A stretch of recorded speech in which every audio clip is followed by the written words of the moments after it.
Meu nome é Luiz Antônio e hoje eu vou continuar falando sobre circuitos e corrente elétrica e hoje eu vou falar mais do modelo de Drude, né?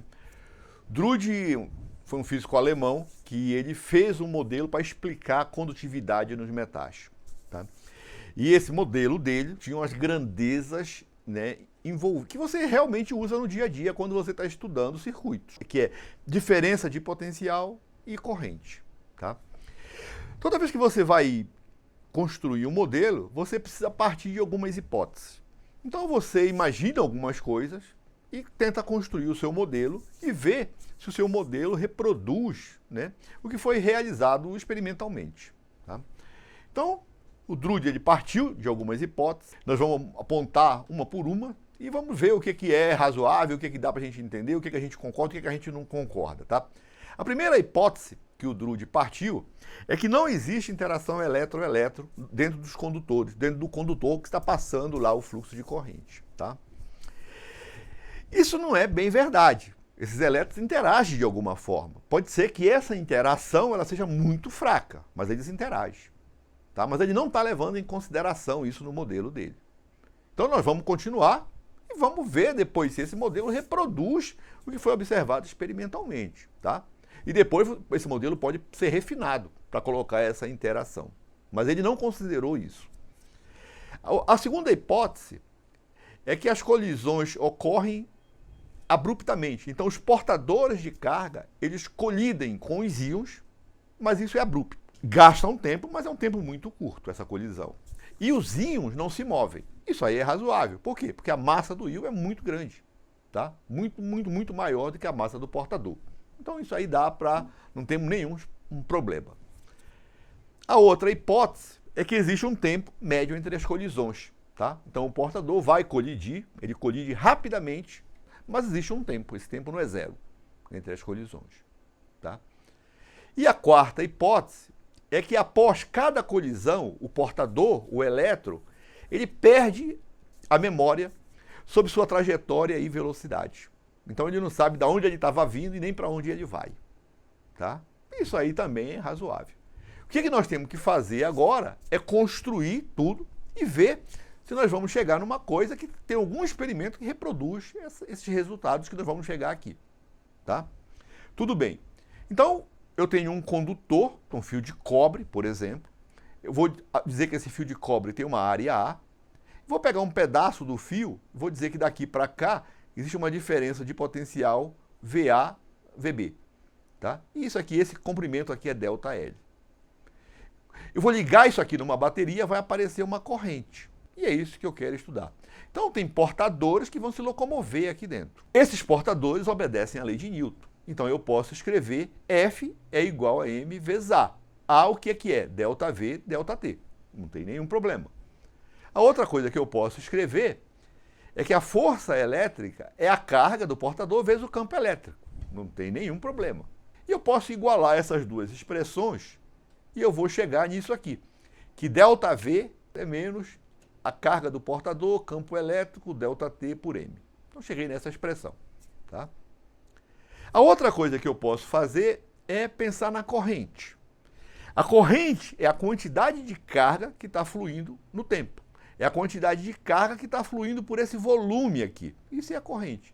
Quanto está fluindo de carga por esse volume? A quantidade de carga, ΔQ, eu posso escrever assim. N é o número de portadores, é o número de portadores por volume. Isso aqui é a carga do portador e isso aqui é o volume, que é a área vezes x, que é a velocidade vezes o tempo, tá?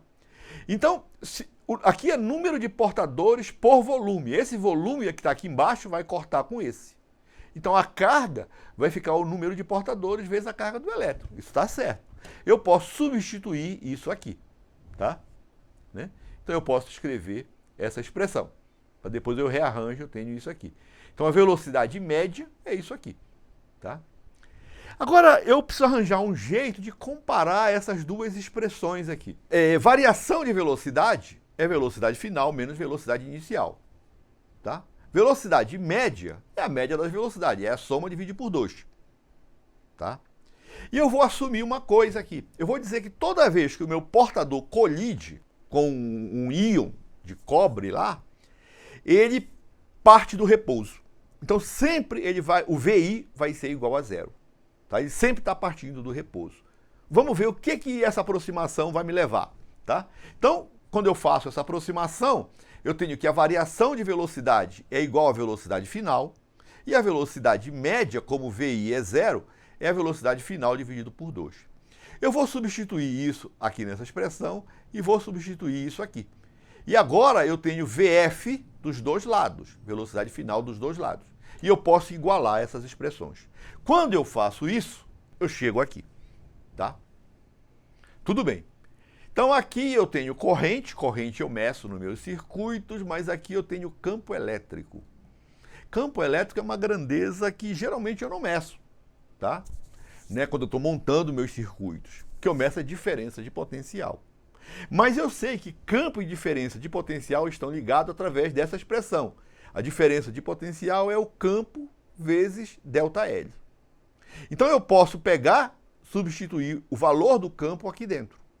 Quando eu substituo o valor do campo aqui e eu reorganizo essa minha expressão, eu fico com uma coisa desse tipo. Então V tem um monte de coisa aqui que depende da massa do portador, carga do portador, número de portadores e as dimensões do fio vezes a corrente. Eu vou chamar isso aqui de ρ. E isso aqui é chamado de resistividade. A resistividade ela é uma propriedade que ela depende do material. Você vê que todas as características que tem aqui, elas são coisas do material. Então eu posso reescrever essa minha expressão dessa maneira. E agora você já está vendo que isso aí já está começando a ficar parecido com as coisas que nós conhecemos. Tá? V é ρ ΔL vezes I. Tá? Eu vou chamar essa primeira parte aqui, ρ vezes ΔL dividido por A, de resistência. Oposição à passagem da corrente elétrica. Tá? Será que isso está de acordo com os experimentos que o homem realizou? Né? Vamos dar uma olhada. Tá? Então, a resistência, o homem chegou a essa conclusão, que a resistência era proporcional a ΔL, ao comprimento do fio. Quanto mais comprido fosse o fio, maior seria a resistência. Então, quanto mais comprido for o fio, maior vai ser a resistência. Tá legal. A outra coisa que o homem observou, tá certo? É que a resistência, quanto mais grosso fosse o fio, menor era a resistência. Tá? Então, quanto maior a área do condutor, menor a resistência. A área está aqui embaixo. Tá certo. Então, isso aqui realmente está correto. Tá? Né? Tá? Então, então, isso aqui realmente é a resistência do condutor, onde eu tenho uma dependência da resistividade e das dimensões do condutor. E eu posso escrever essa expressão que é conhecida como lei de Ohm.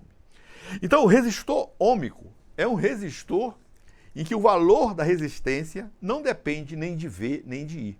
O valor da resistência ela é constante. E você vê que facilmente nós chegamos nesse modelo, chegamos nessa expressão com grandezas elétricas e grandezas que você mede no dia a dia. Tá? É lógico que esse modelo pode ser refinado, você pode reescrever a resistividade, isso pode ser melhorado muito ainda, tá? E isso aí foi feito, mas agora tá bom. Então, muito obrigado e até a próxima.